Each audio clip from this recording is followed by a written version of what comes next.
looks like just in time. Madam Clerk, please call roll.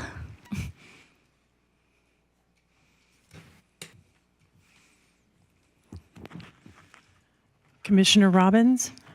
Here. Commissioner Kranz? Here. Commissioner Rowinski? Here. And Chair Michael? Here. Chair Narita is absent and excused. At this time, I'll ask the clerk if any notification, no, we don't need to do that, I don't think. Okay. We are excited to be here in person with options for those who choose not to be in person to participate virtually. There are several ways to participate. For those attending in person, complete a yellow request to speak slip and hand it to the clerk. And you should find those up on in the entrance. If participating remotely, use the raise your hand feature in Zoom and you will be called on at the appropriate time. If calling in via phone, press *9 to raise your hand, and when called upon, press *6 to unmute. These options for public comment will remain available until I close the public comment period for each specific item. Tonight, we're here to discuss and review amendments to San Mateo Municipal Code, Chapter 17.10, Wireless Communications Facilities in the Public Right-of-Way, and City Policy for Small Wireless Facilities in the Public Right-of-Way, and recommend approval to the City Council. I believe we'll start with the presentation. Thank you. All right, thank you very much. JU Engineering Manager, and tonight I will be going over the 2024 Wireless Ordinance and Policy Update. We have Trip Made, a managing partner for telecom law firm that is online, and we will go ahead and take questions afterwards, but we also have Jason Hilaire to my right here, senior engineer, and the entire public works staff behind me available for questions. So let's just dive right in.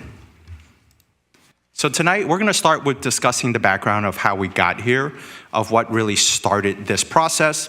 Then we'll talk about the May 2024 City Council direction that was provided to staff on where they would like this updated policy to go towards. Then we will talk about the summary of changes of the proposed ordinance and draft policy.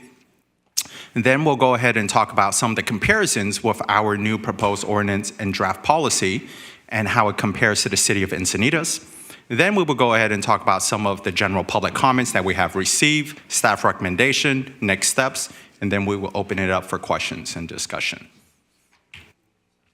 So first, we just want to put the slide up front that staff will be recommending, ultimately, that the commission recommend approval by City Council of the proposed updated ordinance and policy documents.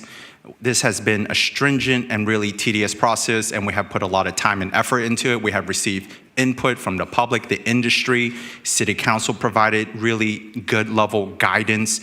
We are going to talk about the ordinance and policy update today, and then these updates are defensible and responsive. We have reviewed it from not just our city legal team, but also a third party in telecom law firm in Trip May and its entire team.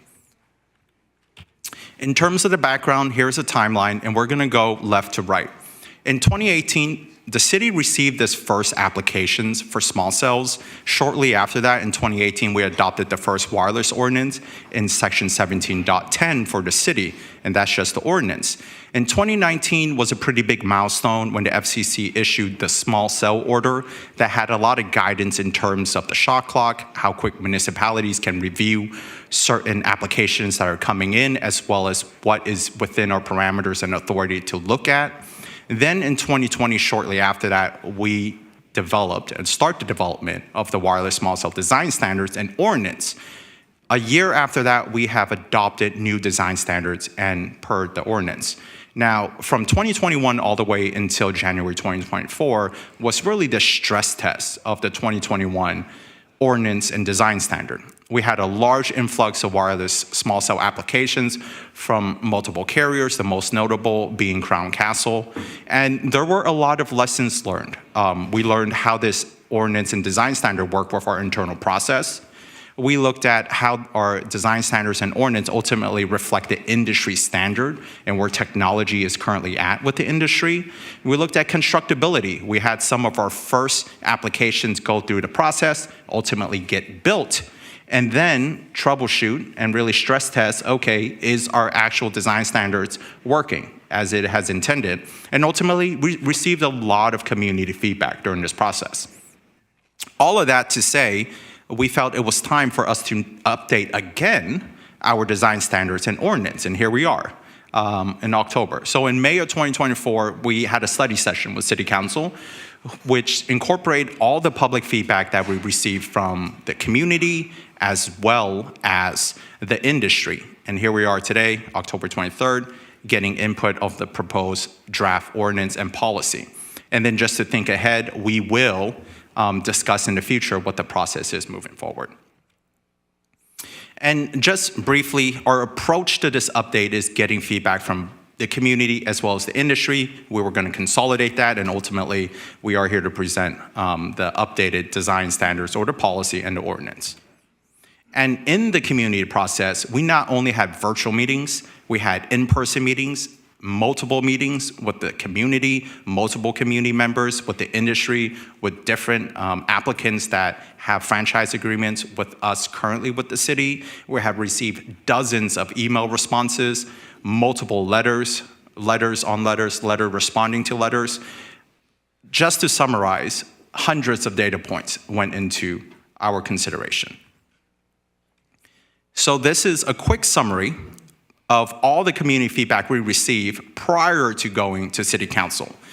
And what we have here is a table at the right, and the green dot will represent the community, and a blue dot will represent the industry. And on the table at the right is whether they are in favor of our current policy, thinking it's too restrictive, neutral, or less restrictive.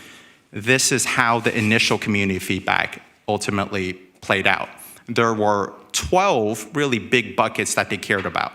That's gap in coverage, restrictions on residential land uses, the appeal process, public notices and outreach, city internal review process, definitions and clarity, required facility separation, post-construction, pole options, technical installation standards, conformance to other regulations, and the application requirements. As you can look at the table at the right, generally speaking, the initial comments that we received from the community is they felt like the 12 buckets, as we call it, can be more restrictive. The industry, from the initial comments that we received, it's about right where they feel it's neutral to, yeah, maybe some can be less restrictive. An example of that is the appeal process. Our current appeal process gives the public 5 days to review any type of approved applications. The public, the community, feels like it's a little too restrictive, and then the industry feels like it's probably can be less restrictive. And those are just some of the summary, but we'll talk about some of the changes. So with all of that folded in, we jumped into our May 2024 City Council direction. We presented all of the data and the comments from the community, and these were the 16 buckets that they wanted staff to focus on, and going from top to bottom. Conformance to state regulations, they want staff to comply with state mandate batch processing rules. In terms of definitions and clarity, they want us to explore objective design standards for less intrusive installations. For the appeal process, they want us to use hearing officers for appeal arbiter and extend the appeal window. It's currently at 5 days. For public notices, they want to make notices more visible in multiple languages and use informed delivery. Objective standards. They want to define technically infeasible, removing conflicting requirements, and clarify design cases. So a little bit more objectivity to the process. Facility separation. They want to increase separation requirements while maintaining flexibility. And for post-construction, they want to require applicants to submit annual RF compliance, so affirmation. And then for pole options, they want to expand pole options and include discretion to use freestanding poles. The next bucket, for the city review process, they want staff to explore options to use third-party experts. Installation standards, they want us to explore options to reduce the number of meter pedestals in the public right-of-way. And then conformance to other regulations. They want to amend the design guidelines to be consistent with other requirements. And then application requirements, revise application requirements to require all relevant information up front. And then the appeal cost recovery, they want to adopt the appeal fee that is minimal and not cost prohibitive. Residential category, they want to consolidate the definition of residential. And then restrictions instead of preferences, they want to explore restricted areas instead of only site preferences. And then lastly, they directed staff to review the City of Encinitas ordinance to inquire what issues they have encountered to date. So those were the 16 big buckets that they directed staff to head towards. And a couple of months later, that was in May, here we are in October, close to 6 months, here are the summary changes that we're proposing. But before we begin, there are 2 disclaimers that I just want to note. That in developing the ordinance and the policy by federal law, we cannot adopt regulation that effectively prohibits providers from providing service. So that's at the federal level. And also at the federal level, this is the requirement. The city can require and ensure compliance with FCC's limits on RF emissions, but just to note, the FCC does set those thresholds in terms of what's legally allowed. So here are the changes. So we're going to break this down into 2 categories. The first slide here are the new proposed changes. So these changes do not currently exist in our existing ordinance and design standards, and then we'll talk about some of the substantial changes. So going from top to bottom and then left to right, city policy. So this is new. We currently have a design standard. This will now be called the city policy moving forward. So we won't have an ordinance and design standards. We will now have the ordinance and the city policy. Specific submittal hours. We now have designated days for submittal. Previously, applicants can submit whenever they want, which did cause some logistics issues with us staffing and having resources. So we do talk a little bit more about why we have designated submittal hours. Antenna height. We currently now have language in here that has a minimum height for where the antenna is at 18 feet. And then we also have requirements that you cannot obstruct the view of a window from a building. Annual RF compliance. We now require, after a facility is fully built and signed off and approved, that you submit an annual RF compliance or affirmation that you are still in compliance with the FCC's RF emissions. Now going to the right, second column, setbacks. We now have restricted sites. So this is 300 feet setback for residential dwelling units, daycare, and schools. And then as per AB 965, we now have batching language in our policy and ordinance. And appeal fees. We are adopting an appeal fee or proposing for $565. And then we have pre-approved designs as well that is approved at the director level. So let's jump into some of the other buckets. And the first one is setbacks. So what is this exactly? Well, there will be a setback or restricted sites.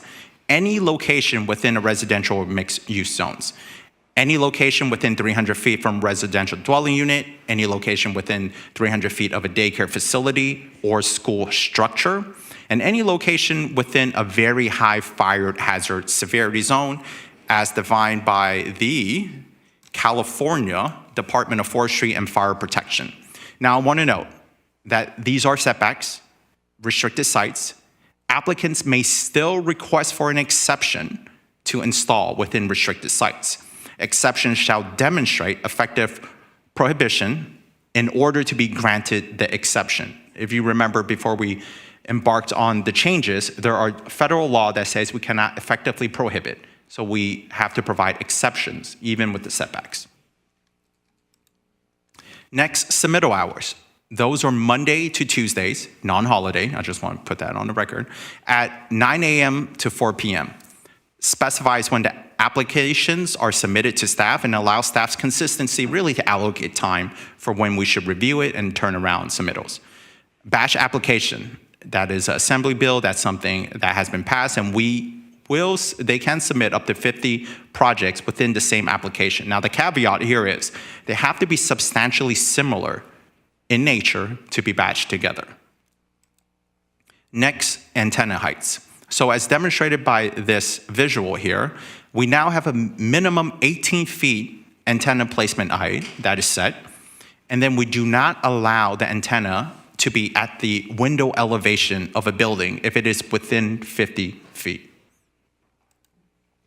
Appeal fees. At the left, you would see the public works staff costs per appeal, and that is the most recent study that we have for our fully burdened rates. It's about a little over $1,800, and that's just public works staff time. It does not include our city attorney time as well. And we are proposing a fee of $565, which is 30% of the public works staff time. Now, if we compare that to other appeal fees that we currently have in our adopted fee schedule, the city clerk at $569, code enforcement, planning applications, we decided to be consistent with the other fees in our fee schedule. Next, pre-approved designs.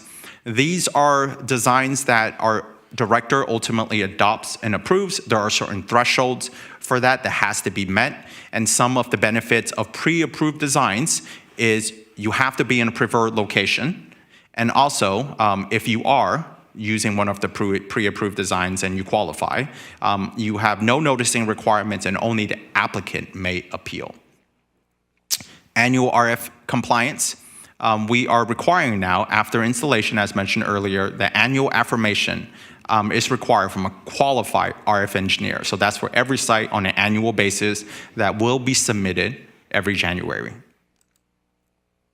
Next, we're moving into part 1 of 3, and these are substantial changes. These currently exist, and we are talking about existing and moving that to propose. So the first is public notice. The comments that we receive is the current public notice look like spam. It's not noticeable, so moving forward, we want to make it more noticeable. It's a standardized postcard. They're larger and they're available online, and we'll talk a little bit more in detail about that in the following slide. Location preference. We currently only look at zoning, so manufacturing being the most preferred zone, and then single-family residential being the least preferred. Moving forward, it's a little more complex because we now include street classifications that are also tied to zoning and also clearances, and we will go ahead and discuss that a little further in detail later. Frontage, PUEs, public utility easements, are currently allowed, and moving forward, we will not allow that. And then the preferred structure, we prefer the antennas in the facilities to be on existing poles. Moving forward, the preferred structure is whatever is the farthest away from residential. That's how we worded it. So first, going into public notice, at the bottom left, you can see from the white image, it just looks like a standard piece of 8x11 mail that comes in, and it's really hard to notice what they're trying to communicate. Moving forward, we will have a postcard that's highlighted in red, notice a wireless permit application with some of the renders, and it will be a standard process. Site notices, similar. They post it on whatever pole, whether it be utility, on a streetlight pole, and right now it is in some plastic, not weatherproof. Moving forward, we will require A-frames that are weatherproof and more noticeable at the site so it catches more attention. And also a request by council, they want the applicant to use USPS-informed delivery so we know when they are delivered. And that is moving forward as well. Next, location preference. Our current location preference, as demonstrated by the map at the left, is based on zoning. Moving forward, we will talk about street class, zoning, clearance, and residential. In this slide, we'll talk about the specifics. Currently, the manufacturing zoning is the most preferred. Going to bullet number 9, residential single family is the least preferred.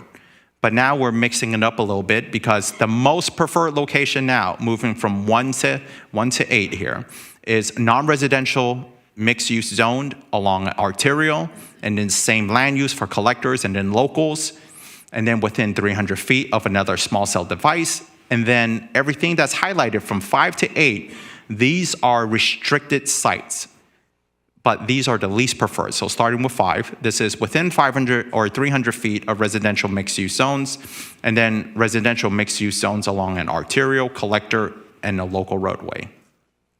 So that's the biggest difference. Next, this is part 2 of existing changes that we are changing. Here it goes. Existing pole options, we only really have 2, utility and streetlights. Moving forward, we are now adding the option of a traffic signal. Mounting preference, the way it's currently structured is only top of pole is allowed. And if you want to mount it in a different configuration, an exception will have to be applied, and we'll have to grant that. Moving forward, there is a preference, and that's top of pole, then mounted on the pole, and then to the least preferred, which is a side arm. And we'll go ahead and talk about that more in detail later. The alternative site analysis range used to be 500 feet, and we are moving that to 300 feet. And then director findings. There are 4 broad findings currently. Moving forward, there will be 9 specific findings, and we'll talk about those in more detail. The first one here are 3 images moving from the most preferred at the left, the pole top, going to the right, which is the least preferred, which is the sidearm. This will be our mounting preference moving forward. In terms of the director findings, the current director findings at the left are as such. 1, you have to make sure the applicant and the facility, the small cell facility, complies with our Muni Code, as well as our design standards and application requirements. Our applications deemed complete by the director. The application complies with all applicable federal, state, and local laws. Application demonstrates compliance with FCC rules for RF emissions. Moving forward, we're going to dig in a little bit more. Project has to qualify as a small cell facility as defined by the FCC, so there's a specific definition for that. Application meets all design requirements of our Muni Code and city policy, which also includes federal, state, and local laws. Project can prefer locations, most preferred locations, or you have to have a granted exception. Project is on the most preferred structure, or you have to be granted an exception. Project not on a prohibited structure. An applicant has demonstrated it can obtain service connections and provide plans showing proposed service connection routes. So that's really the feasibility component of it. 7, applicant demonstrates compliance with FCC rules for RF emissions, and all required public notices has been given. And then lastly, applicant has paid all fees, deposits, or enrolled in quarterly billing. So really more expansive in terms of the findings for us to go ahead and move an application forward. And then part 3 of 3 of substantial changes is the first one, build-out period. We currently have a build-out period, and that is the period after an application has been approved. They have 1 year currently to build the actual structure and build it, get it approved, signed off, inspected by our city staff. Right now, there is an optional 1-year extension for this process. Moving forward, we will still have a build-out period, but the extension is only limited to 6 months.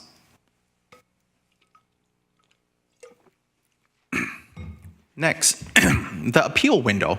We currently have 5 days. As mentioned earlier, moving forward, this will be at 10 days. The appeal authority currently is at the SIC, Sustainability Infrastructure Commission. Moving forward, we are proposing an hearing officer.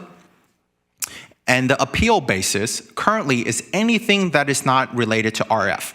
So a lot of commissioners here probably saw some appeals in the last go-around, and we have had some appeals where the city doesn't have jurisdiction, authority, or even expertise in actually assessing, such as property value. So moving forward, the appeal basis that is proposed is we're limiting it to director findings. So those are the appeal basis. And then lastly, we want to talk about some of the similarities and some of the differences to the city of Encinitas. First, let's talk about the similarities. Both cities does not have section 6409 in the policy. So those are applications that are coming in to modify existing structures that are currently built. We have voluntary meetings. We do not have mandatory meetings in the process. We both now have the same technical infeasible language, which is something that's physically impossible. And then we also both send email notifications to the public. Excuse me. Next, in terms of similarity, we both have a 1-year build-out period. We also have annual RF affirmation. We both have approved designs, and we both have an exception process. Now, part 1 of 2 about some of the differences, starting from the top to the bottom. Application submittals. We will allow email submittal windows. The City of Encinitas, they have in-person appointments to do submittals. Batch applications, we can allow up to 50 projects at once. They are limited to 5. Submittal notices, applicant does the mailing. For the City of Encinitas, staff does the mailing. In appeals, we are now moving to a 10-day appeal window and seen by a hearing officer, or that's proposed. And then for appeals, for the City of Encinitas, it is at 7 days at City Council. Part 2 of 2, restricted sites. We are at 300 feet for residential, daycare, and schools. Excuse me, I'm gonna drink some more water.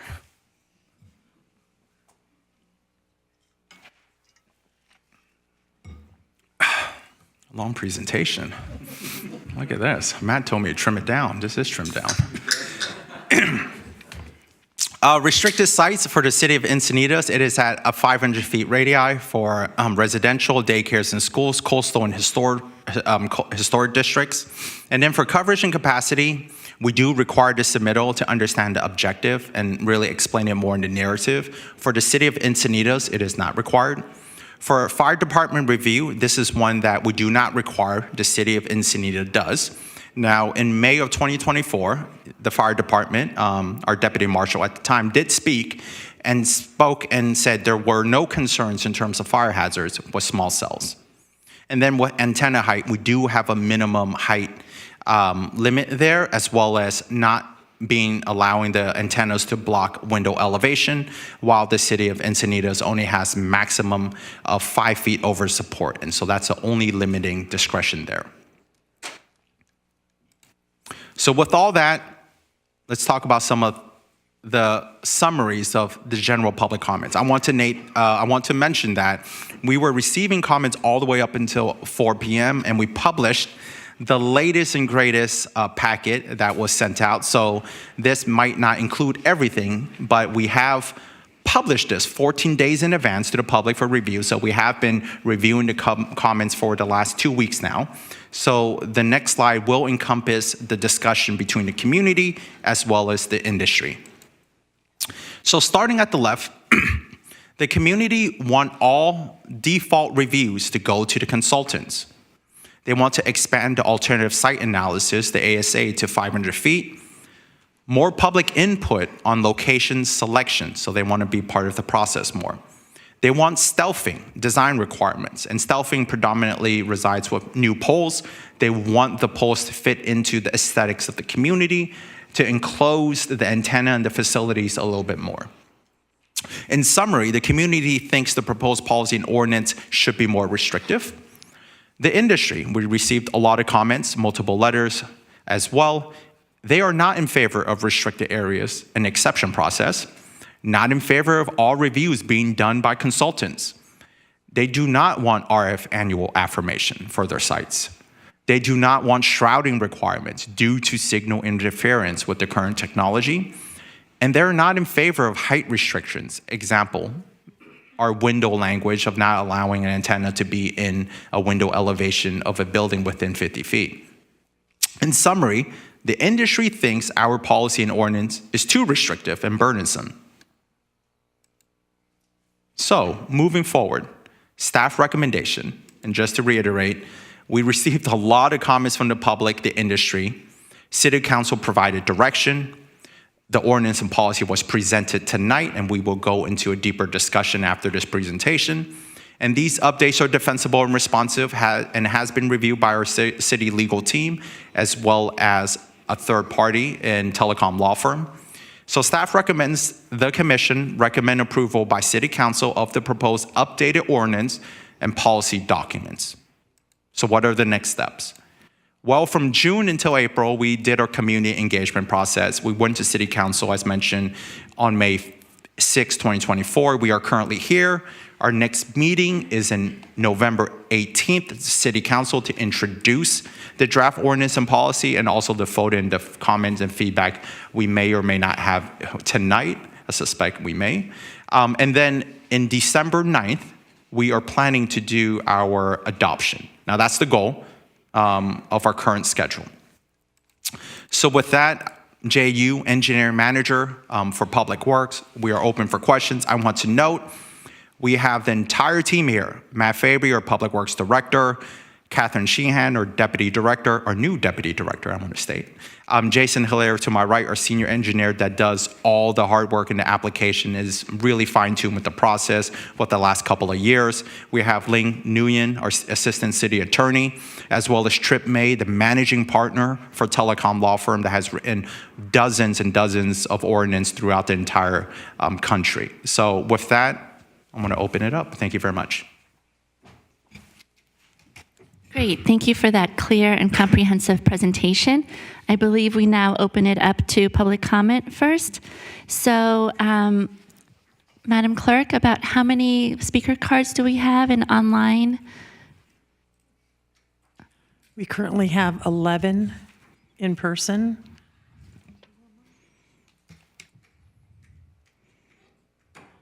And none online. Not online. Okay. With 11, I believe we could stay at 3 minutes then per comment. 3, I think, just 1 over is fine.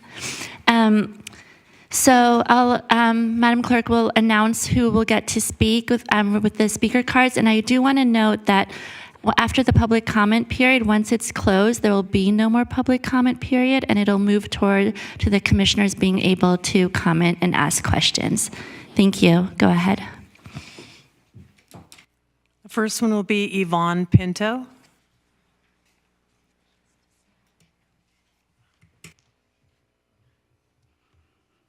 Good evening, Commissioners. My name is Yvonne Pinto. I'm with Verizon Wireless Municipal Engagement Partner. You have probably in your packet our response from our outside counsel, but I'd like to hit some of the highlights that are in that packet, if I might.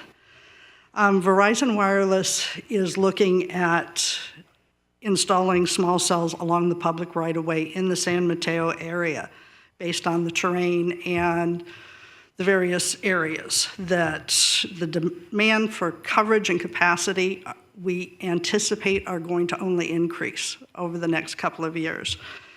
The city's small cell draft policy would introduce a number of locations that are prohibited, including residential zones and right-of-ways near schools, daycares, driveways, and this would put much of San Mateo, as I drove through this area, off limits and present regulatory challenge for us in finding sites that fit the gaps in coverage and capacity. The proposed prohibition and exception process improperly places city officials, unfortunately, in the role of a federal judge when they're, instead of the city should continue to evaluate the applications based on its reasonable location preferences. Design standards should be expanded to accommodate typical small cell designs as well as state safety regulations for electrical utility poles. With sufficient equipment, a small cell site can provide more network capacity, and therefore fewer facilities are required. The specific issues at hand: restricted locations, restricting all rights of way within 300 feet of residential mixed-use zones. Residences, daycares, and schools would require special exceptions at every instance. This contradicts the California Public Utilities Code 7901, which grants telephone corporations a statewide right to use of any right-of-way. Special exceptions would put the city officials in the position of making quasi-judicial findings. And this would amount to a prohibition of service, where we should not contradict the CPUC. Prohibition in front of doors, windows, or within 15 feet of driveways. These should be converted to prohibitions of less preferred locations. Otherwise, they could exclude many locations where small cell capacity and coverage is needed. Height limits. GO 95 requires a 6-foot separation. We would ask that that 6-foot separation be included, and that's a state requirement, be included for pole-top electric conductors. Antenna volume. For residential areas, expanding the allowed antenna volume from 3 to 4 cubic feet would allow typical small cells.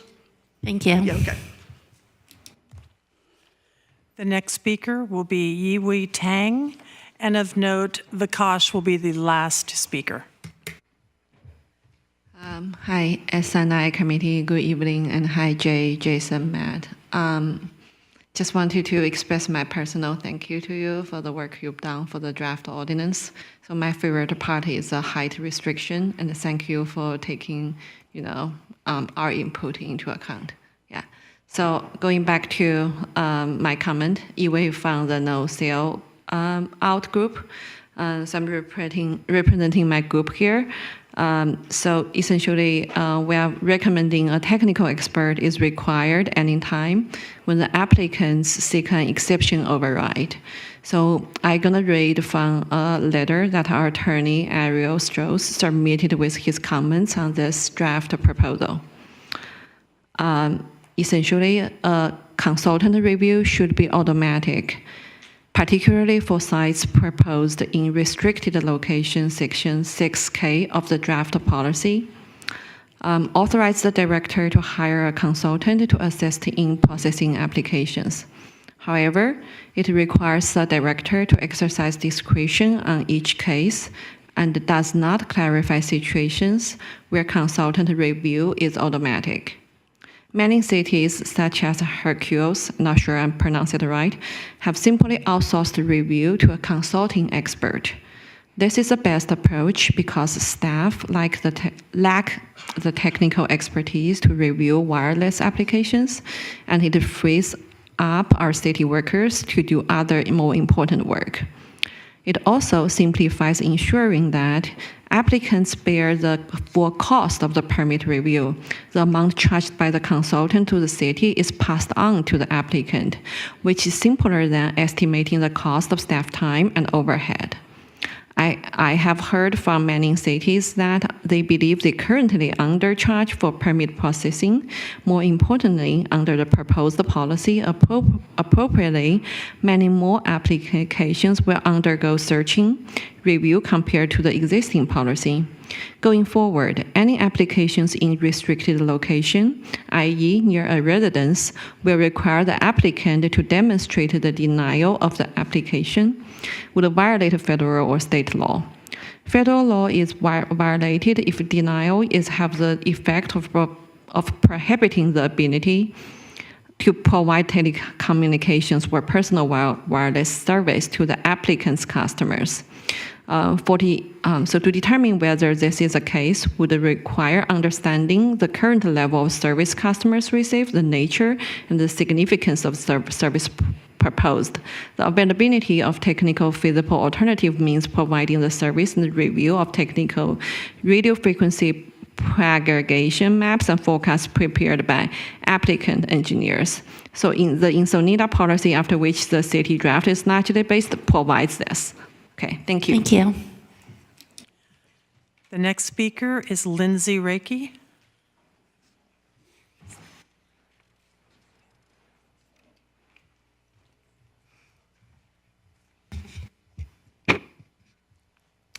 Good evening, commissioners and staff. I'd like to echo Yiwei's sentiments of appreciation. Thank you for working with us. Sorry, I'm going to scoot a little closer here. Thank you for working with us on this new draft ordinance. This is a continuation, my comment is a continuation of Attorney Ariel Strauss's recommendations. Applicants must present pole alternatives for consideration by the public and staff. Unlike a large macro tower built on private property, where it may be difficult to find a willing landlord, for small cells in the public right-of-way, there are usually multiple poles or sites that will be feasible. The applicant should be required to identify all technically feasible sites within a relevant radius, for example, 500 feet instead of 300 feet. This way, the community or staff can have some input on which best balances the community's priorities. In San Francisco, when an applicant wants to put up new standalone small cells in the right-of-way, it must identify any technically feasible alternative locations, present a ranked preference list of feasible options, hold a community meeting, and then allow the city to select the site staff believes is most suitable. This approach makes sense. After all, it is the public's property that is being used, and it's the public's aesthetic experience that will be affected. San Mateo could use a similar approach. However, even if the city does not adopt this exact method of allowing staff to pick from among all feasible options, it should ensure that applicants identify alternative poles and hold a mandatory meeting to discuss these alternatives. This more limited approach is added to Section 6. So additionally, this is another topic to consider. The city must think ahead to prevent uncontrolled, quote-unquote, modifications or co-locations. The proposed policy includes requirements to reduce the visual impact of wireless facilities. However, unless the city is careful, all these conditions can readily be undermined and disregarded after a permit is issued. This is because the policy does not require applicants to make the facilities stealth. Under federal law, a stealth facility is one that looks like something other than a wireless tower or base station, such as a pine tree, a flagpole, or a chimney. In addition to the immediate aesthetic value of making facilities stealth, there is a more important reason. If the site is not stealth, future applicants that wish to add antennas onto co-locate or modify the existing antenna by replacing them with others are granted a federal right to override virtually all San Mateo design and planning standards, and even conditions in the issued permit itself. FCC regulations dictate that a service provider may add to a non-stealth facility more antennas 10 feet upward and horizontally outward by 6 feet, as well as install ground cabinets for supporting telecommunications equipment.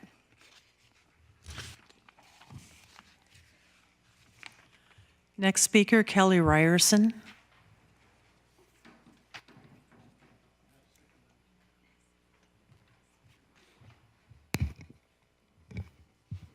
Thank you so much, you guys. That was so much work, and I am so thankful for all the effort you've all put into this. I know it must have been an enormous amount, so thank you so much. We're very excited.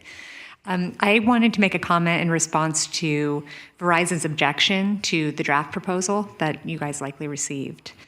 Verizon baselessly asserts that consultant fees will be exorbitant. This provision, as drafted, provides the director with the discretion to hire a consultant in appropriate situations. There's no reason to assume that consultants will be used wastefully. Moreover, in many instances, experienced consultants can review permits more efficiently and even at lower cost. Presumably, Verizon's real problem is not that consultants are costly, but that they'll find all the mistakes and missing and incomplete documents, which are often not signed nor dated. Earlier in its letter, Verizon even argues that its representatives cannot be held responsible for the information prepared by third parties that it submits to the city. The city's experience earlier this year with Crown Castle failing to construct facilities as promised and operating them without final inspections and even refusing to shut them down when ordered demonstrates that it is irresponsible for the city to simply trust the applicants. No Sellouts urges the city to hire an experienced and not industry-aligned expert to review applications and advise the staff. Second, Verizon's counsel writes as though unfamiliar with the essential purpose of indemnification. The counsel speculates about whether or not the city would have liability in various situations. The entire point of indemnification, however, is that the applicant bears all responsibility for any cost of defending any suit, regardless of its merits or foreseeability. Verizon's attorney cannot anticipate and protect the city from all future claims that unknown people may bring against the city for any reason or no reason at all in connection with the permit that a business obtained for its own commercial purpose. The permittee, not the public, should bear the costs and litigation risks. Verizon's objection itself is also somewhat suspect. If Verizon is correct that the suits will never materialize, then it is unclear why Verizon should object to the indemnification. And this was all from the advice of our attorney. Thank you. The next speaker, Maria Merides.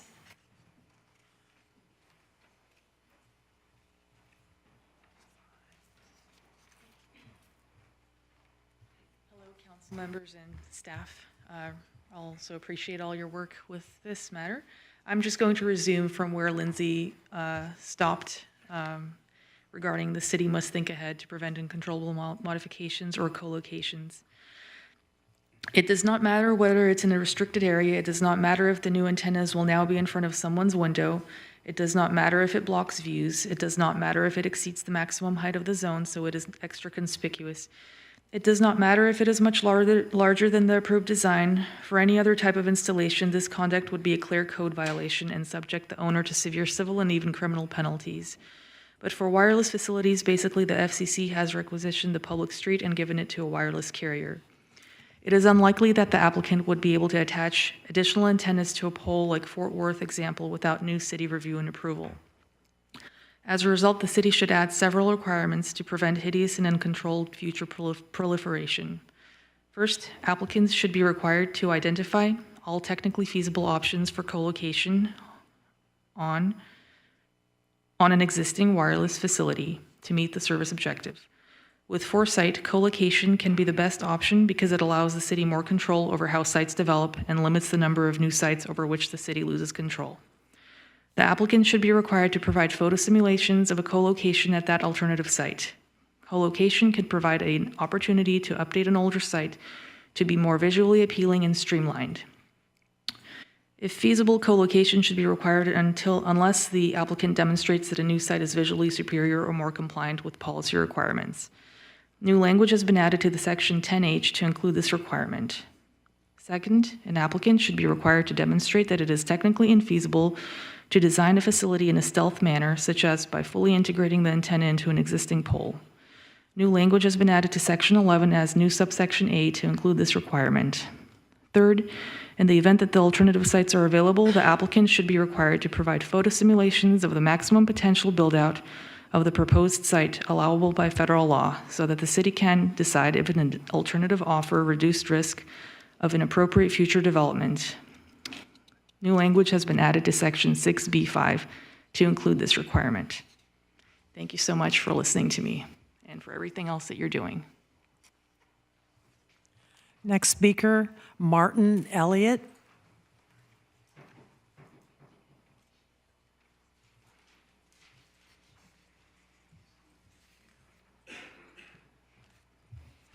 Thank you for your time today.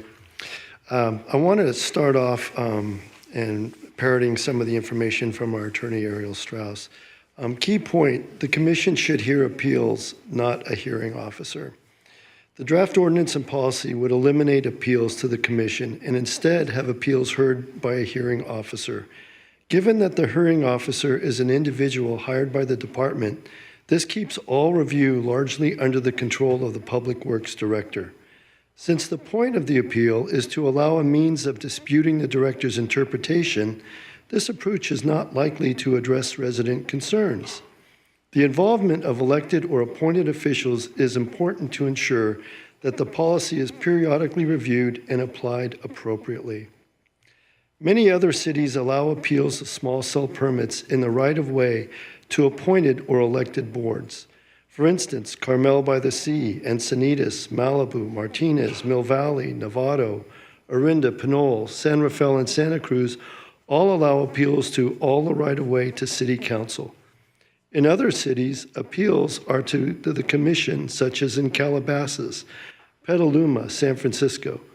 Some municipalities have developed approaches to quickly dispense with certain types of appeals, so the appeals to the highest level are automatically put on consent agenda, and additional votes are needed to take them up for discussion. While it is true the FCC shot clocks put pressure on staff, other cities have found a way to do it, and San Mateo should too. In practice, 60 to 90-day shot clocks are extended frequently, often because the applicant itself needs more time to get its own application organized and complete internal engineering or planning related to trenching, fiber optic backhaul designs, etc. Moreover, so long as the city makes a director-level decision before the shot clock period ends it will have complied with FCC regulations. The impact of the shot clock expiring after this decision is made will only be to cut off any subsequent right of appeal if the applicant does not agree to an extension. Voluntary shot clock tolling also goes both ways. As provided in policy, if the city's application, the city will deny the application to avoid blowing the shot clock. In those instances, applicant needs the city's approval to extend the shot clock. As regulations say, a tolling agreement to stop the shot clock requires a written agreement between the applicant and the sitting authority.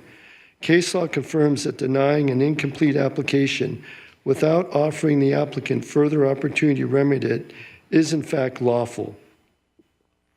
And 9:08, I'm running out of time. Thank you for listening to me. That was a mouthful. You're doing a great job, and we appreciate listening to the community. Thanks again.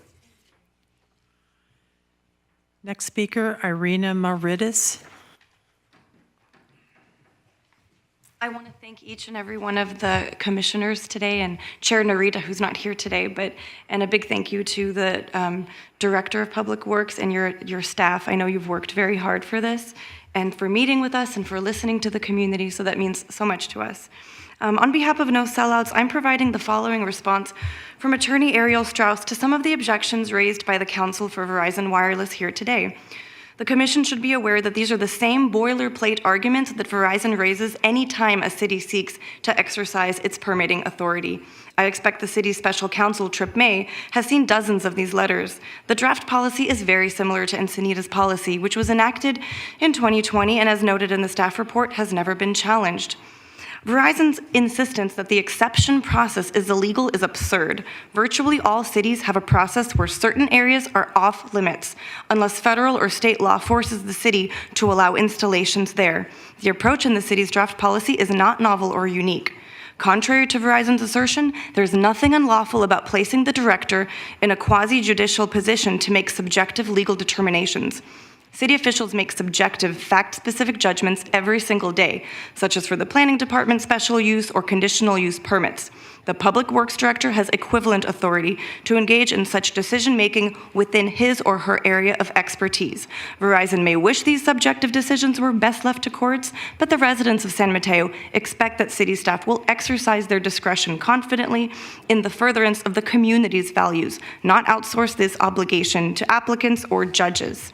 Verizon's assertion that the location preference requirement violate Public Utilities Code Section 791 was already considered and rejected by the California Supreme Court 5 years ago in T-Mobile West versus San Francisco. And the court held that with respect to standards for antennas on utility poles, a city has inherent local police power to determine the appropriate uses of land within its jurisdiction, quote unquote. This is precisely what San Mateo is doing here. Contrary to Verizon's claim, effective denial of an application is not any type of violation of any state or federal law. Only an effective denial of the wireless's ability to provide personal wireless services in the relevant area is unlawful. See Metro PCS versus San Francisco, the Ninth Circuit Court. No Sellouts greatly appreciates the Commission's attention to the intricacies of these issues. We do hope you read Verizon's letter very closely because you think you'll see that it actually showcases why it's essential that the city develop robust, detailed, and demanding application requirements, and also employs an expert consultant to review applications skeptically. What you will see in the Verizon letter is an entitled, large corporation using bluster and obfuscation to try to intimidate you and get its way inexpensively. We thank you for standing up to the residents of San Mateo. Thank you again to everybody, and thank you, Jay. Speaker Michael Maslakowski.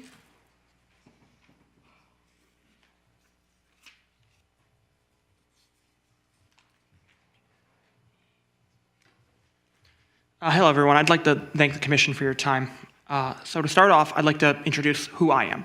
I'm a community member here of San Mateo. I don't receive any kind of money from Verizon or Crown Castle, and I'm here because I'm largely in support of these small cell infrastructures. This comes from where I live, Tilton Avenue, one of the areas that a pool was going to be put up. I got the notice. I was very excited because I have very poor internet. I have very poor cell service there. I'm going to make the assumption that every single person in this room uses a cell phone pretty regularly. And as our population increases or we scale more to use at-home 5G internet or other ways of receiving internet, there's more a need for more infrastructure. With the way 5G works is higher frequency wavelengths require more towers in order for it to work. That is the basis of the 5G technology. This is why small cell infrastructure is needed. If the provisions here, such as particularly the restricted zones, like the 300 feet requirement, were to be put in place, there no longer would be an eligible way to get a small cell tower near my apartment. So I wouldn't be able to benefit from any of the advantages here. And really, there's quite a bit of a torn here, I've noticed, between whether we should have this or not. And that's really the wrong way to look at it, because everyone uses this infrastructure and technology. I mean, that's why the FCC creates all of these exceptions, because it is a service largely used by everyone all the time. And there are a lot of people who are not here today who use their cell phones, use their 5G internet at home, or other forms of it that just expect it to work. They don't understand the technical side of it. They just want it to work. And we rely on the FCC to make those guidelines for what is and isn't safe. They invest a lot of money in these studies and tests to do so. So really, all that I can ask is, I haven't been able to look at all the details of this plan, but the 300-foot restriction is probably the most strictest and toughest part about that. It will make it technically infeasible to do a lot of these projects, which will require that appeal, and to create a policy that requires an appeal for it to even be done feels like we're encroaching on that violation of the federal law. And I mean, beyond that, we don't want to actively break federal law, because that is the city of San Mateo who will be paying those lawyer costs and fees against the FCC if we choose to do that. Thank you again all for your time. I really appreciate you being here today. Next speaker, Sergio Z.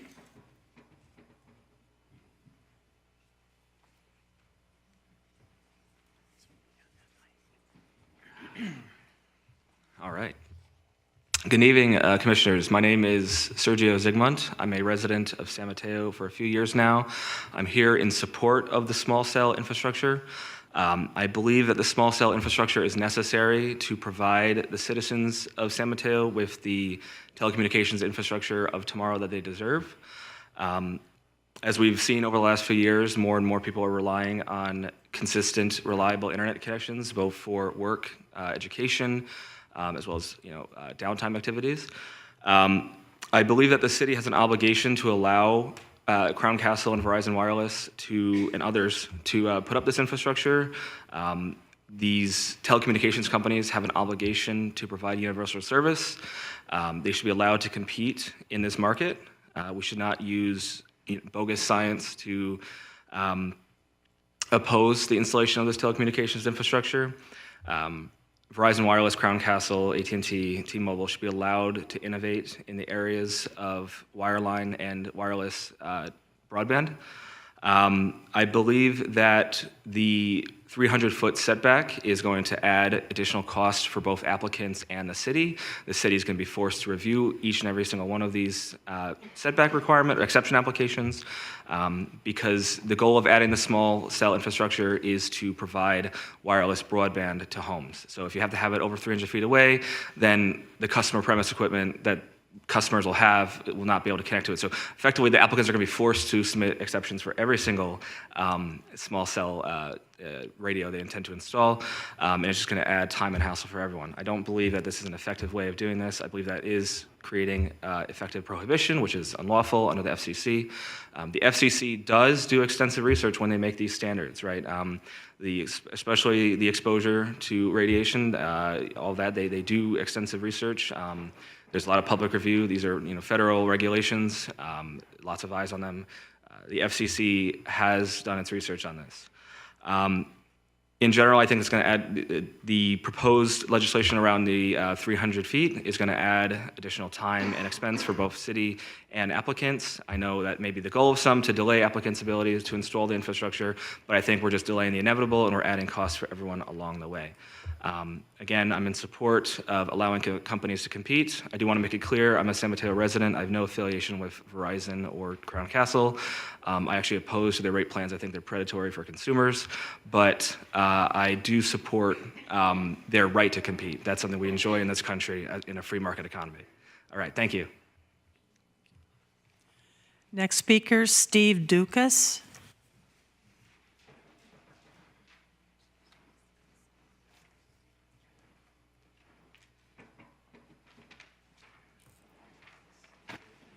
Good evening, and thanks for having us.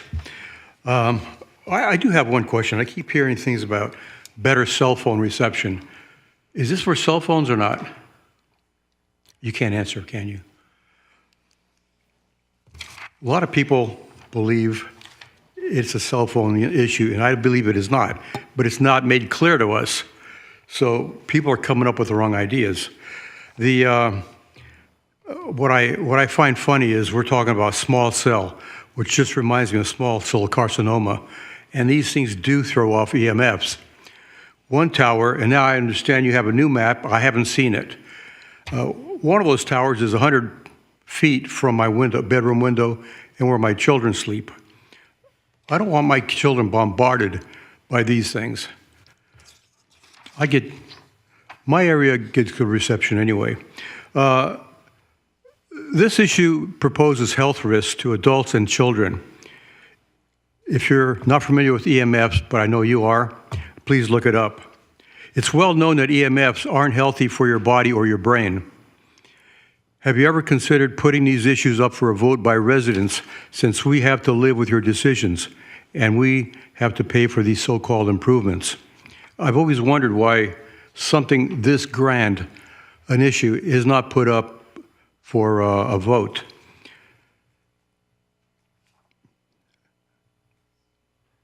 Hey, I'm done. And thank you for your time. Vikash.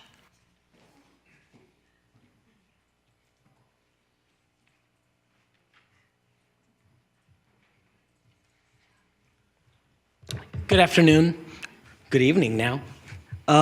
So to go on the record with some things, please cue the video in just 1 second. 5G is actually a poor and inefficient design. The engineers made it so they can proliferate and install because you get paid more and you get more money revenue from each tower. Okay?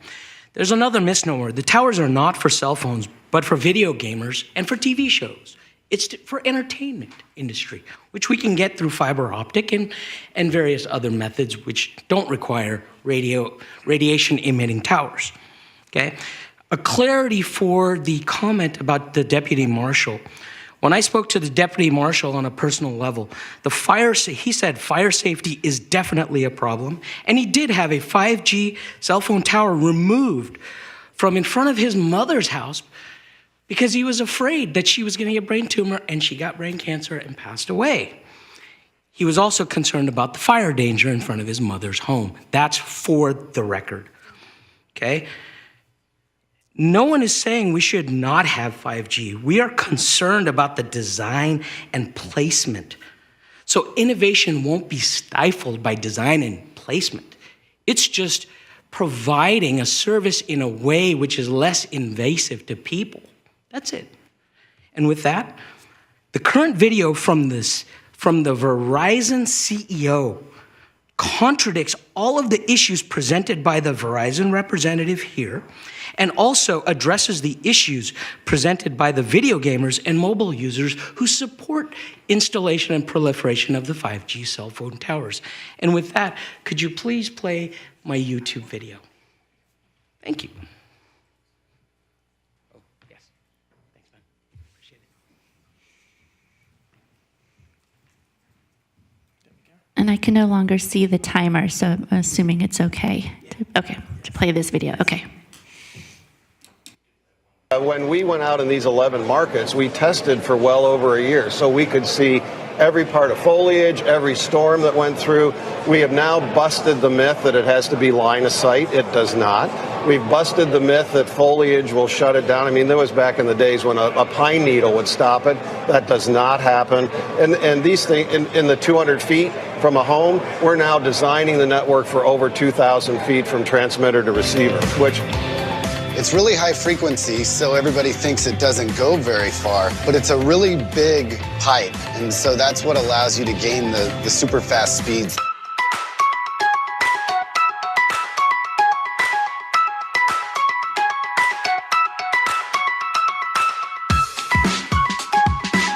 We're here on top of this parking garage. We're 3,000 feet away from our radio node. The cool thing about... Thank you, Jay.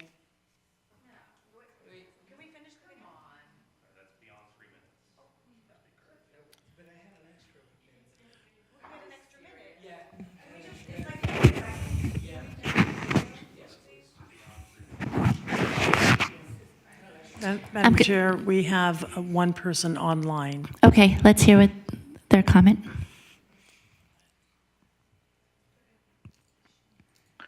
Hello, can you hear me? Yes.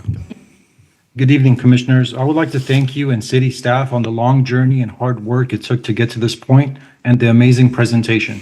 I would also like to thank Trip May and Ariel Strauss and No Sellouts for all of their tremendous efforts. I thank each and every one of you for protecting our community, ensuring its beauty is protected from ugly industrial equipment and minimizing their redundancy. The last year has been very frustrating to see so much misinformation and industry propaganda being thrown around, and it is such a relief that you listened and saw that something didn't pass the smell test. The only thing the FCC did was make local cities' jobs harder and more complicated, which was the obvious intent to overwhelm them, as San Mateo is a prime example. Many cities are ceding public property and rights-of-way that they shouldn't otherwise have to if they just had all of the facts. It's a complete travesty. The industry loves to scare cities into submission with fear-mongering. Smart cities tell the industry to respectfully take a hike. After Crown Castle's shoddy work, they must be scrutinized. They have lost the benefit of the doubt. I urge you to rely on Trip May and Ariel Strauss. They have vast experience. This is why this ordinance must hold the industry accountable. Appeals should be allowed for every taxpayer because every taxpayer has a right to have a say in how public property will look like. The public property and its maintenance was paid for by taxpayers. Finally, consultant review should be automatic, especially for sites proposed in restricted locations, because staff lack the technical expertise to scrutinize wireless applications, and it frees up staff to do other work. Do not allow staff to become victims of the industry's predatory tactics. Thank you. Great, thank you. Are we at the end of public comments? We are. Great. That means we're going to be closing the... Oh. I believe if you haven't submitted a speaker card, then it's too late. I will confirm with our city clerk, Martin. Thank you. Through the chair, council directs our processes for receiving public comment. So we call the last speaker, so we are not unable to take any additional public comment per council direction. Okay, we're going to move forward then. We're going to close public comment, and once it's closed, there will be no more public comments, and now it'll be a chance for the commissioners to ask questions and make comments. With that, would anyone like to go first? Go ahead, Commissioner Robbins. Are we doing questions first and then comments later, or? It's been combined, but I believe you can have more than one go around. Thank you. Yes. Okay. Yeah. First, thanks, Jay and staff. It's a hell of a lot of work. I was involved in the early drafting quite a few years ago with Brad Underwood, and then a revision, and it's a huge lift. I think at that time we did a pretty good job of working with what we had, but there's been a lot since then. Y'all done a great job. A couple questions.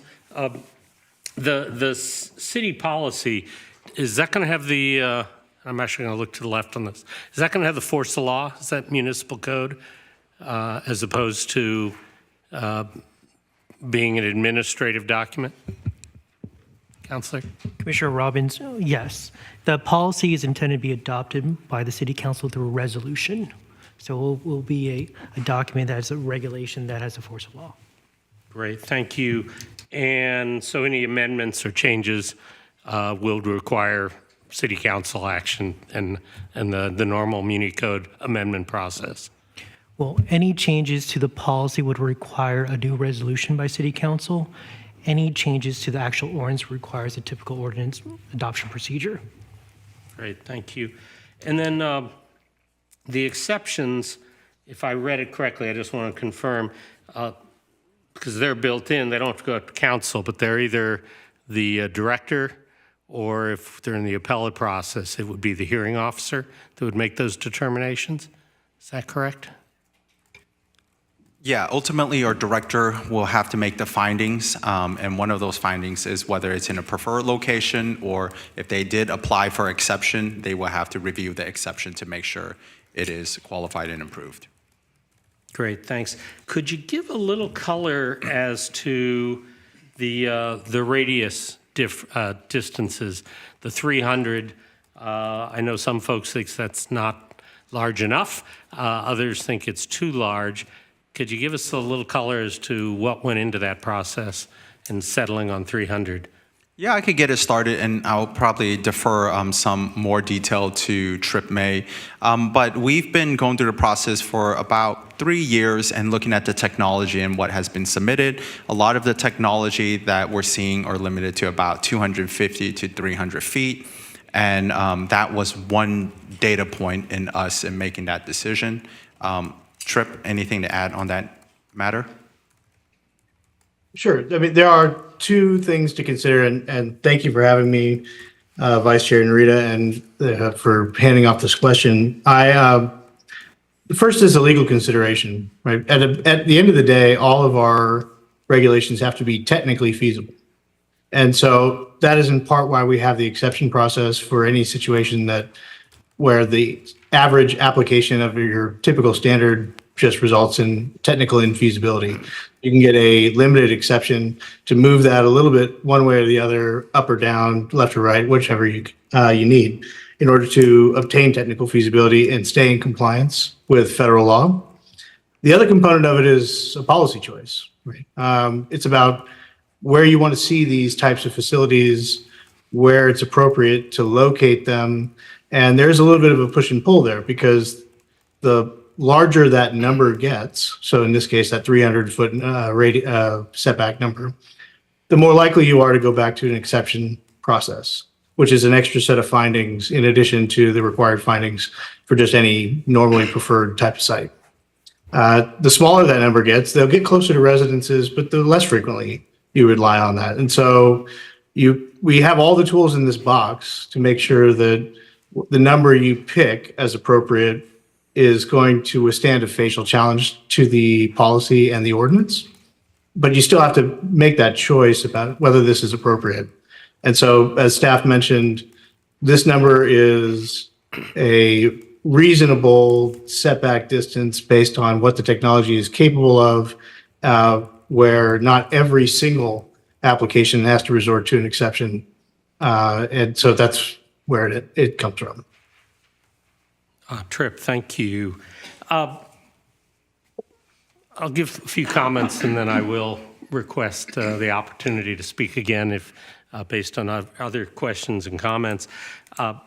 It's quite a balancing act that everybody had to do here between federal preemption, which we spoke about very briefly at the very beginning, but is a big issue here, and what the industry would desire versus what the residents raise as their concerns.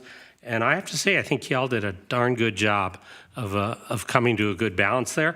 Arguably, you've pleased no one, which is usually tells us that we've hit the right sweet spot. But I also think if you sit down with most folks here, and based on all the thank yous you've gotten, that ultimately you're making the right call. And I'm going to probably, unless something comes up, vote to recommend that we pass this on to the City Council and they approve it. I think the biggest thing that you did is work within the local aesthetic authority and put in that flexibility so you've got functionality on one hand, but less obtrusive. That was a huge issue early on, and I think it's been a huge issue for our residents. And setting the changed in priorities and what are restricted sites, allowing for exceptions. We'll have to see how that plays out over time. But that's huge, and I think it's going to make a big difference for everybody. Buried in here, I think the public notice increase from 5 days to 10 is also great. I'm more than aware of the shot clock and its implications, but folks have to have a chance to weigh in on these things, and I think that helps. I think having timely, periodic RF review, we're limited with preemption to opening up the whole can of worms, but making sure that that these things are compliant and stay compliant is, I think, important for public safety. And of course, if there are changes in the FCC mandates, then that would be an opportunity to take a look at those things. And lastly, I don't agree with what a couple people said here. I think removing this commission from the appeals process in favor of a public hearing officer is excellent. I think it's the right thing. Yes, I'm a longtime lawyer, but no, I never wanted to be a judge. And I've gone through these appeals back in my public works day, park and rec days. Nothing quite like heritage tree ordinance fights to get everybody all bent out of shape. But that was also, we had de novo review on those things. This commission, and I've been on it for a number of years, the current makeup and almost everybody prior are really thoughtful, hardworking people, but we're not experts in this area. And I think having somebody who is basically required to develop that expertise is the right thing. I also think people will find it's going to be a lot faster process than trying to schedule a commission meeting to talk about it. Trust me, we barely can get a quorum in that kind of a hurry. So on balance, I think this is great stuff, as we say. So thanks very much, and I'll cede. Thank you. Go ahead, Commissioner Kranz. Okay, quick question. This question may be directed at Jay. We need a subject matter expert. So as we increase densification, as we get more internet service providers looking to put their antennas on the pole, is it first come, first served? Is there a process as to when is enough enough? Is 8 antennas on a pole or 2? Would we be able to monitor the RF? Is it cumulative?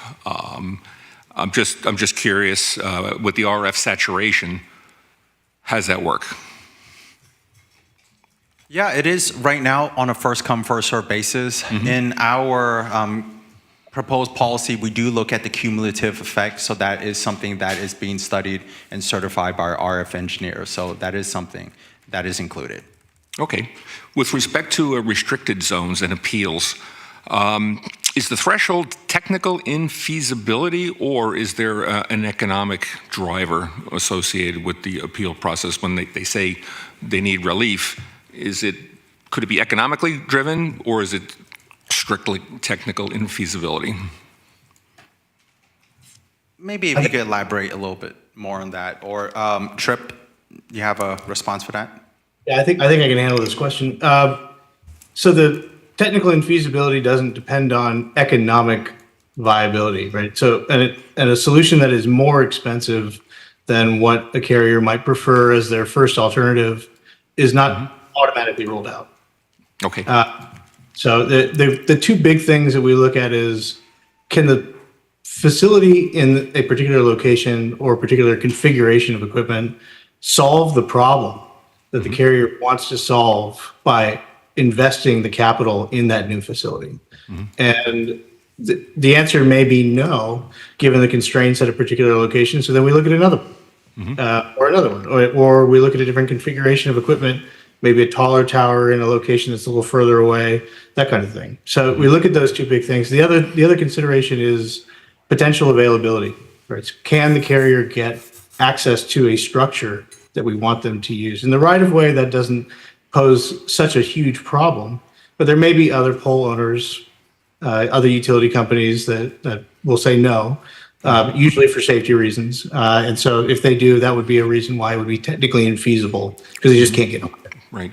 Would you say that this technology is in its infancy right now and it's being rolled out pretty new?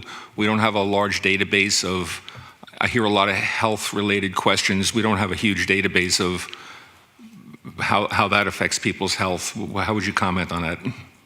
Well, I'm not a doctor. Right. And I'm not a physicist or an engineer. I'm a lawyer. But I read a lot of the studies that are submitted to the FCC. And I think the summary of it is the jury is out. Right. Regarding the technology, I mean, what my layman's summary of it is that physics hasn't changed, and the standard that the FCC is using is the amount of energy at a particular frequency needed to create an observable change in a human's. And so that standard, I think, it's not new, but the rollout of these new frequencies are, and as far as the efficacy of the facilities, they appear to be being deployed at a reasonable clip. So they are serving a purpose that the carriers need. Mm-hmm. And that dovetails into my last combination comment question. So since this is non-ionizing radiation, it's a burst or a pulse versus a wave. PG&E lines, that would be an RF wave. It's constant. It's 60 cycles. This is a little different. And I'm just curious, am I conflating the two types of waves in terms of how dangerous it is to human life? And I think the community at large has a lot of questions about that might to be looked at. The other question is, I see a lot of mention of windows, and I'm just curious as to how much attenuation or signal decreasing going through a wall versus going through a window. If I had a hazard to guess, I would say it's the same. It's negligible, especially at the small meter wavelengths. It's just going to go right through it. So maybe a subject matter expert wants to weigh in on this one. Any ideas of why we're talking about windows? Yeah, some general thoughts. You asked about the relationship between these types of signals and the kinds of energy waves that are produced by electrical lines. Right. I don't have a good answer to that question, but I can tell you that the power output from these wireless antennas follow the law of the inverse square. Mm-hmm. So as you get twice the distance, you quarter the power. Right. And so if to the extent that that's similar to the way that electrical lines work, I'm not sure, but I do know at least that much. As far as why windows are such a point of focus for this policy, is that's what people look at. And the same reason why we don't want to have these facilities placed directly in front of doors or driveways. You know, our authority is really at its zenith when we're dealing with mitigatable aesthetic impacts. And so that is probably the most likely place where someone would be annoyed by looking at a wireless facility if it's directly in front of a picture window or front door. So as the young people would say, my bad, I thought it was an RF problem going through glass, and it's just an aesthetic problem looking out the window. So, okay, I stand corrected. Thanks. Thank you. Commissioner Ruinski? I'd like to have another round of questions when we're done. Thanks everyone for your input. You know, when like Commissioner Robbins, I was involved with the first writing of this ordinance all the way back in 2018. So I have a fair amount of history with this. And so this ordinance, I thought, was a little bit different and I'll share with you why when I read this ordinance, I think, now takes into account a third stakeholder in this whole process, and that's staff. So, and that became pretty evident to me following from the 2021 to 2024 processing period of applications, the volume, the complexity. So I'm exceedingly sympathetic to that. But I think staff is a stakeholder to benefit from the proposed amendments in this ordinance. And with that backdrop, I'm going to talk, some of my questioning is going to be around that as well. So here's a question I have, and I can see exemptions. They make sense to me, I get it. But the question is, if we look at exemptions and how this is written, if I look at the fact that installations need to be 300 feet apart and not within preferred residences or close to daycares and schools, we have the 15-foot buffer on both sides of the driveway. Not in front of windows and doors, get that. I wouldn't want one in front of my window or door either.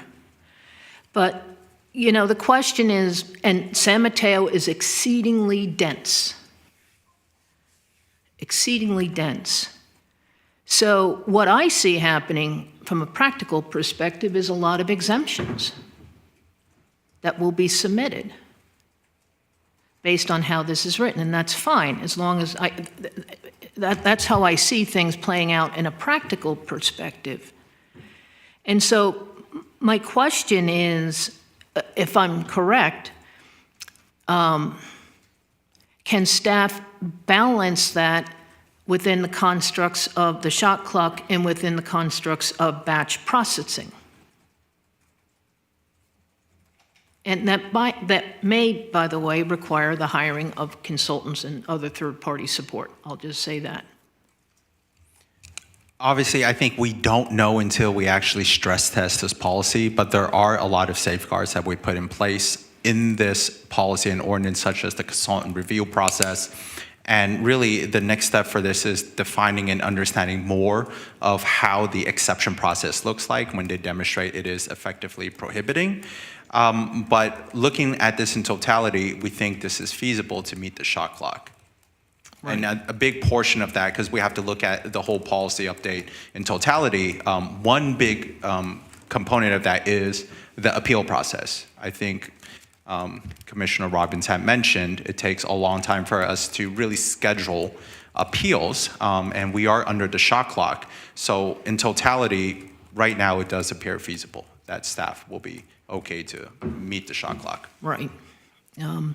Because it was very clear to me as I went through this. As I mentioned when I opened up, I think staff you've been through this and you've now put in here processes to assist you in evaluating appeals or exemptions. I mean, not appeals, exemptions. So let me also talk about alternative site analysis, and that was discussed in a few sections in Mr. Strauss's letter, and I think Lindsay also brought that up as well.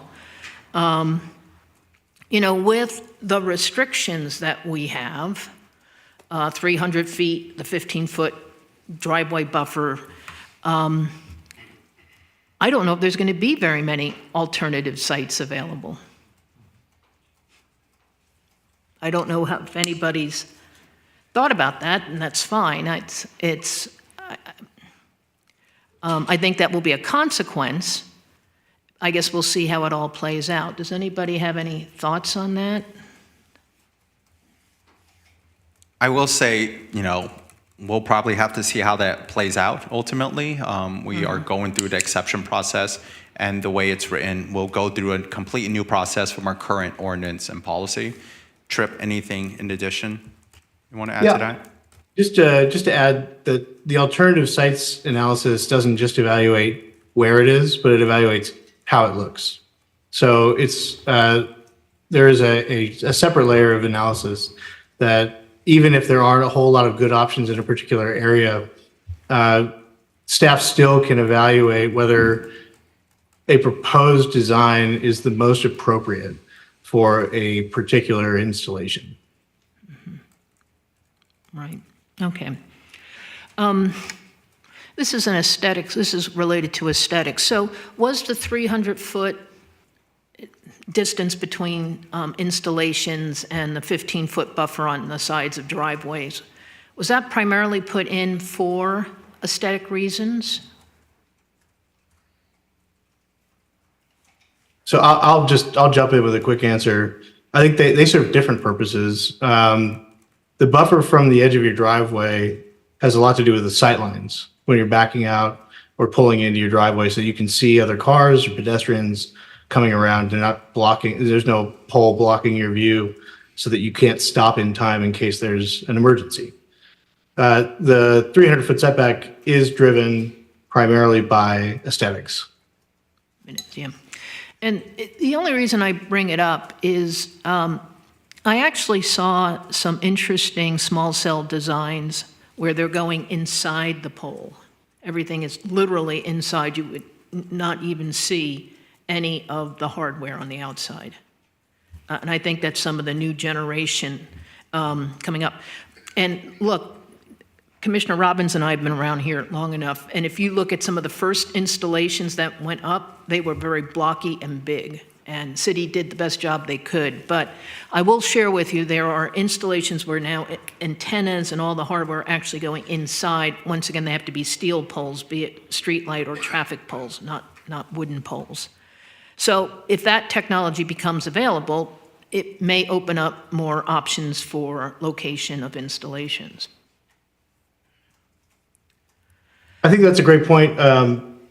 The pre-approved design process that's built into the proposed policy creates a long wind-up, so to speak, for a fast pitch on those kinds of projects that the city could accept. Right? If it looks really good and wouldn't be objectionable and it's in a preferred location, why shouldn't it go through a more expedited process? So part of that is baked in there. The other thing is that the structure of the policy itself makes it easier to amend.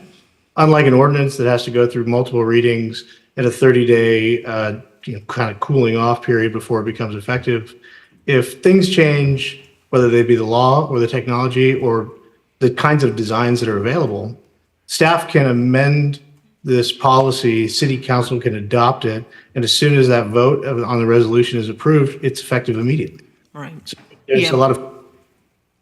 Oh, please continue, yeah. No, I think that is the main point, is that moving this to a policy gives us the flexibility to react quickly to changes. So if we get something wrong, if the residents are unhappy or something is technically infeasible on an almost consistent basis, or if technologies change or the law changes or concealment technology, like concealment availability changes, we can quickly amend the policy and it is effective immediately. Mm-hmm. Likewise, the policy delegates authority to the director over the application materials. So you never have to come back and amend the policy, change what's required for an application. So long as you require what the policy requires, you can add to that, you can change and elaborate on that at the staff level. So the city has got more tools in the box to be more nimble. Okay, just a couple more questions here. And Jay, you and I spoke about this afternoon on the city of Encinitas hasn't received any wireless applications since their ordinance was adopted back in, I think I heard Arena say 2020, Jay mentioned 2019. Does anybody know why that is? I could go ahead and start. I don't know the specifics, but I do know that staff in late spring did reach out to the city and requested a Public Records Act. So we did a PRA, and the response came back is they did not receive any new application. That was the context that was provided, and that was it. That was it, yeah. So, I mean, that might be worth looking into, and there may be reasons for it, there may not. Mr. May, did you work with Encinitas? I did. I wrote their policy. Right, yeah, I remember. And any thoughts on that? Well, not related to anything I've heard from Encinitas staff, but I can tell you what I've heard from members of the industry is that they shift their priorities. Encinitas is kind of a unique community where it's mostly residential. There are a few corridors of commercial.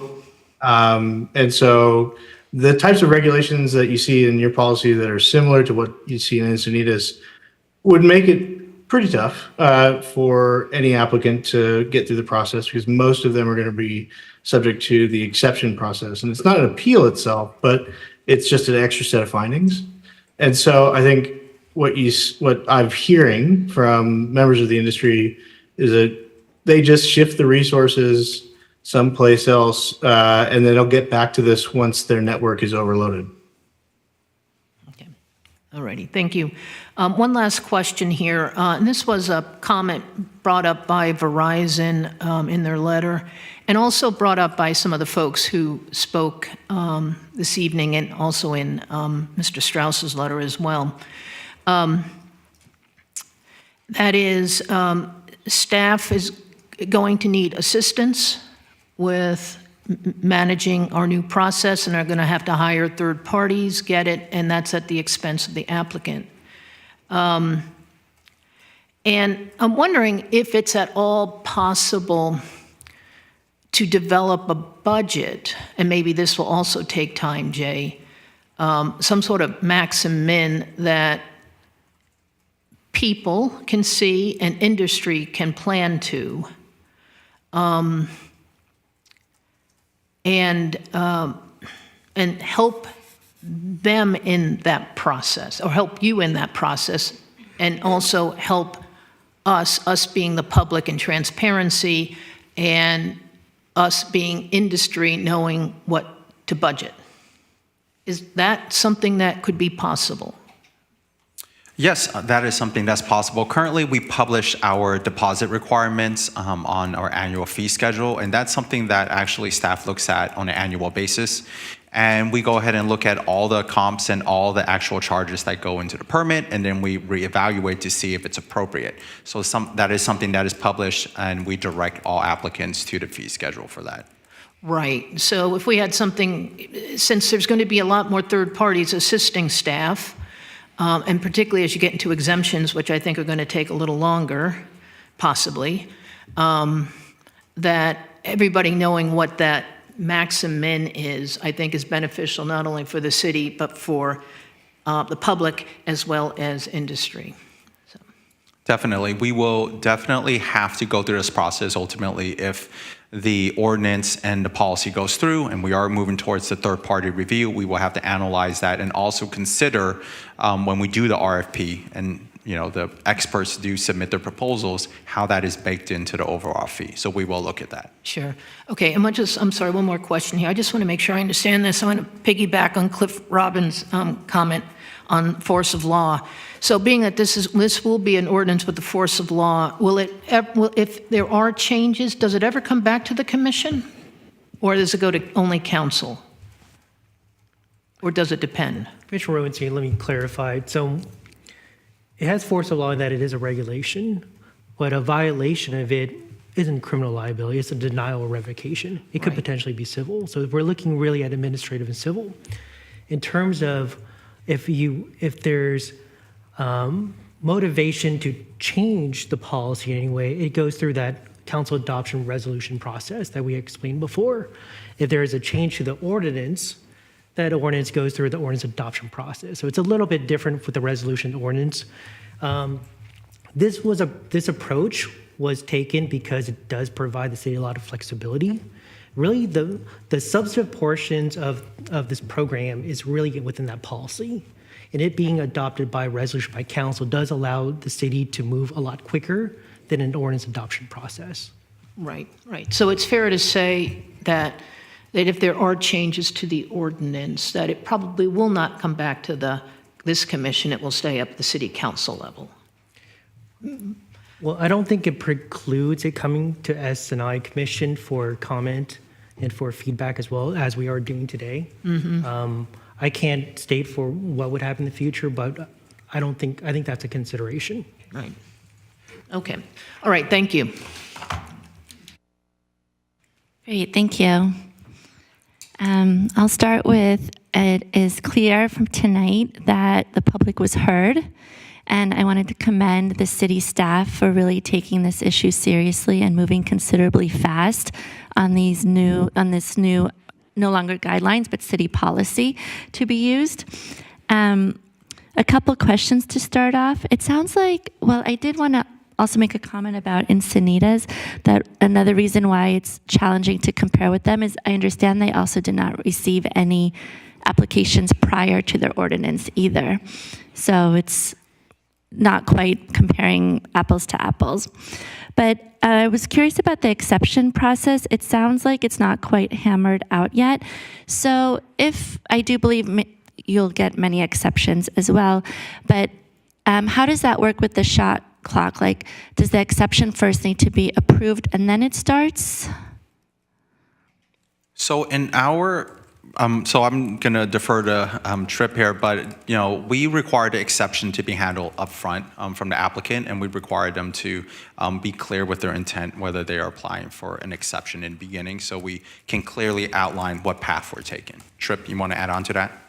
Yeah, that's a good place to start. And conceptually, what the exception process is the tacking on of extra findings to what's already the required findings in the policy, right? So it's just, in addition to everything in the findings, you got to find these other two things as well in order to grant the limited exception. As far as it interplays with the shot clock is the shot clock is, right? So we don't start the shot clock at a different point in time because there's an exception request. We don't get any additional time to consider the exception request just because it's an exception request.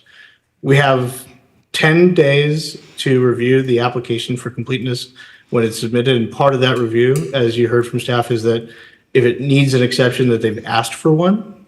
If they haven't, then we can deem it materially incomplete, start that process over one time, and then from there, we have in the policy 30 days from a complete application to render the initial up or down decision from the director.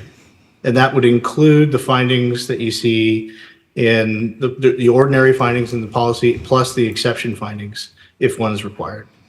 If it's appealed, the reason why we have 30 days as the timeline for the director to make a decision is we want to make sure we have at least 30 days, if it's a 60-day shot clock, or 60 days if it's a 90-day shot clock, in order to allow the appellate authority and the appellants and the other stakeholders to make all their arguments, staff to prepare a staff report, and to hold and schedule and notice the public, the hearing officer's appeal.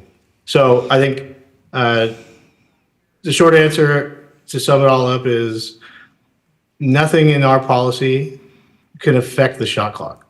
It gives us tools to make sure that we manage it appropriately. But if there's going to be an exception required, we just have to do more work in less time. Thank you. That makes it clear that it's part of the findings. So I believe this was in a public comment, but I did think it was interesting. Is there an incentive for an applicant to go the easiest way, where the clearest, where the findings are all exactly what is outlined, versus an exception down the either economic or streamlined or expedited process? Tripp, you want to take that one? There are a couple of, not shortcuts, but ways to expedite the process for what we would consider preferred projects, right? They're in the most preferred location, the design complies with all of our standards, or it's using a pre-approved design. And the best and most straightforward way of accomplishing that is having a pre-submittal meeting with staff, because staff then gets a chance to view the application before it's submitted with whatever the applicant voluntarily brings in to show them. And the more information they share with each other, the more likely staff is going to be able to determine that they can put this application through the approval process quicker, potentially even waiving certain application requirements if it's already in the most preferred location using a pre-approved design, for example. That would be great if that all works out. But there are incentives built into the policy that will make it easier for the applicant to know that they're going to get approved. They're going to be able to get this in front of staff and have it approved quickly. They just have to engage in the process. So whether that be pre-approved, pre-submittal meetings or going through the pre-approval process to create a design that is acceptable to the city, it's up to the applicant. Great, thank you. This is more of a nitpicky on the actual policy that also came up in a public comment, but I personally also tripped on it. On section 10, this is more of a comment, I did feel that the location preferences were difficult to understand with regard to reading the preferred location preferences and then restricted site locations. So one idea was to reverse that order. I didn't try reading it through, but I would like that to be noted as maybe something to try, because I had asked, a question about it offline, and because it wasn't clear how to go about this. Going down the line, I appreciate the flexibility. Thank you for explaining the flexibility that the city policy allows, because I think the stress test will be important. And I agree with Commissioner Robbins and so on that a hearing officer will make this process much more efficient and useful for the public. But I was wondering if we could insert, and if it's not already part of it, some sort of reporting mechanism with the hearing officer to report either to the commission or to the council to let us know how the stress test or process or applications are going, either, depending on how many are coming through at a 6-month mark or annually.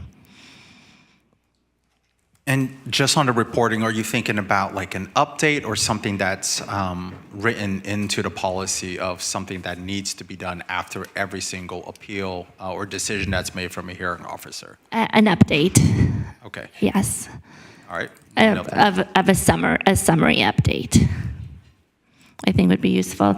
It would also help notify the public and officials to have a pulse on how it's going. Okay, noted.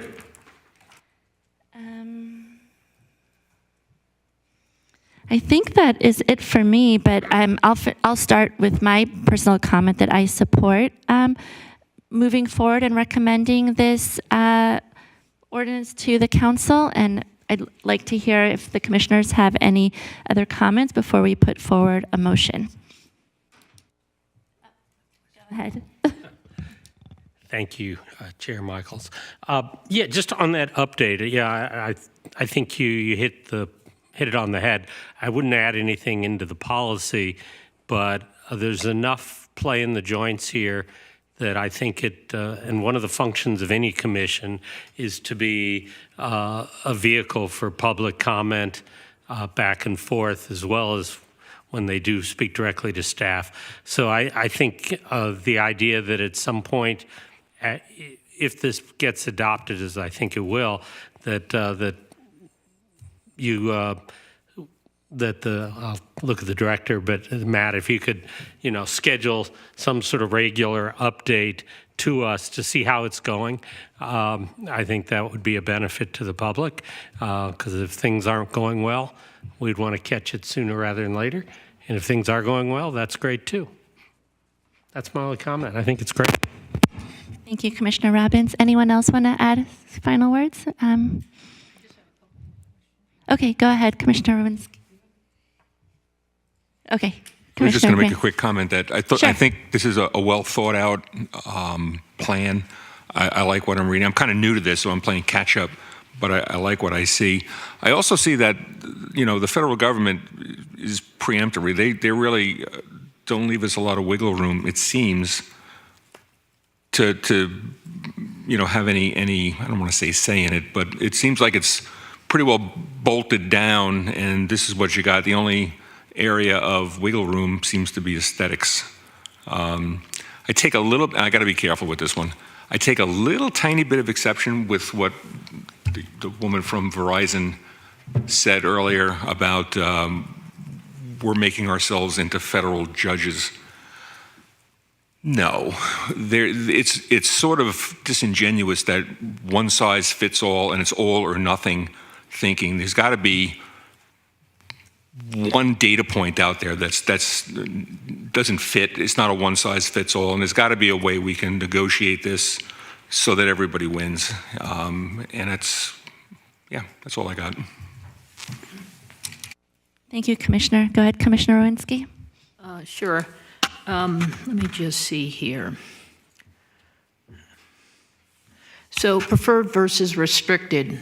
If I'm preferred, there's probably not an exception needed, but it's only under the restricted areas are the exceptions. Am I being? Yes, that is correct. Tripp, you want to elaborate a little bit on that? On preferred versus restricted sites, but restricted sites definitely will require an exception. Yeah, so the only chance, or the only situation I can see that you would require an exception based on location when you're not in a restricted location is if you're proposing to use a lesser preferred location when a more preferred one is technically feasible. Right, so if through the alternative sites analysis or staff's evaluation or public comments, it comes to light that, hey, there's a pole across the street that is further away from residences, or it's in a different zone, or maybe around the corner you're on an arterial instead of a local street, then if there's no technical infeasibility for the carrier to use that pole, they would have to qualify for an exception in order to use the lesser preferred one, or change their application and go to the more preferred one. Okay, all righty. Okay, I think that was my last question. I am going to make a couple of comments here. Under technical feasibility, and I'm going to go back, right now we have physical limitations. I think we need to include safety aspects on there, and the California PUC general order has safety issues. PG&E actually publishes its own safety rules for wireless facilities for their poles. So I think we'll need to kind of work that in there somewhere. I do agree that the exception request should be submitted either with or before the submittal, not after the submittal. I like that. That made sense to me from, I'm looking at a staff resourcing, processing point of view. Let's see, I'm just going through all the letters we got. Thanks, everyone. I do think we can, I think we can give a little bit more on antenna volume from 3 to 4. I don't think that's a big ask, and I think it would help with installations. So I would support that. Co-location, we had folks talk about co-location. I'm not necessarily, I understand the reason for it, but what it does is it burdens a specific area with multiple installations. And I don't think that's something that is what we're looking for. We're trying to work within the ordinance, within aesthetics, protect people's windows and doors and all of that bit. But and there was calls for co-location. I saw it in some of the letters to us, but I think it's not a fair way to distribute the small cells throughout the city. And I'm looking at that primarily from an aesthetics perspective, and aesthetics is important. And I think, let me just see here. Did I get to aerials? I think, looking at Mr. Strauss's, I think the alternative is going to be a challenge, but we'll see how that plays out.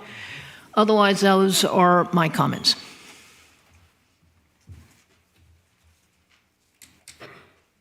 Are we ready to make a motion then? Or would someone like to? Go ahead, Commissioner Robbins. I move we recommend approval of the whole package. I know there's it's an ordinance and a regulation, I guess, to be technical, but that we recommend approval to the City Council. Second. We'll go for the vote. Commissioner Robbins? Aye. Commissioner Kranz? Aye. Commissioner Rowinski? Aye. And Chair Michael? Yes. Motion passes 4-0. Great. I think I'm able to adjourn the meeting now. Thank you all for coming out and for your dedication throughout the process. And I know I learned a lot. Meeting adjourned. Good job.